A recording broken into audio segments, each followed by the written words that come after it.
A vacinação avança no Amazonas, chegando à imunização das pessoas com 24 anos em Manaus. Esse fator auxiliou o estado a reduzir alguns índices da Covid. No entanto, a região norte segue sendo a maior do país, impulsionado pelo Amazonas na taxa de mortalidade por Covid-19. A capital do Amazonas, Manaus, hoje é a líder na taxa de mortalidade ajustada por idade. A cidade foi líder na taxa bruta, atingindo a 412,5 mortes por 100 mil habitantes. Os números da cidade foram impulsionados após o estado enfrentar o colapso no sistema de saúde com a falta de oxigênio nas unidades hospitalares para tratamento dos pacientes infectados pela Covid-19. Os dados fazem parte de um estudo conjunto entre a Universidade do Estado do Rio de Janeiro, Universidade de São Paulo e Instituto Nacional do Câncer José Alencar Gomes da Silva, o INCA. O estudo analisou o período de março de 2020 a 30 de janeiro de 2021. A taxa analisada é correspondente ao número total de mortes para a doença por 100 mil habitantes, algo diretamente ligado à idade média dos moradores da região. Para conseguir resultados mais efetivos, a pesquisa analisou a taxa de mortalidade padronizada por idade, com intervalos de 10 em 10 anos. Em Manaus, a taxa ficou em 253,6 por 100 mil habitantes.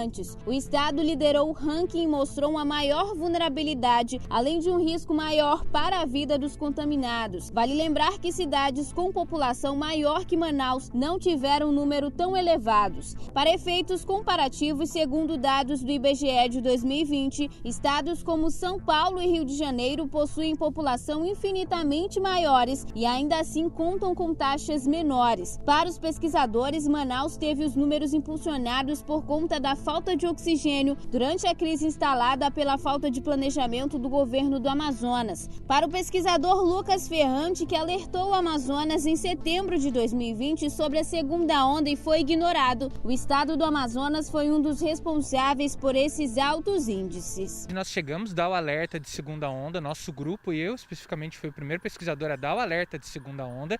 Nós avisamos isso através de um artigo publicado na Nature Medicine, que é um dos maiores periódicos científicos médicos do mundo, né? E foi impressionante porque houve uma completa negligência desses resultados que mostravam que a pandemia não estava estável naquele momento e de que Manaus, de fato, evidenciaria uma segunda onda.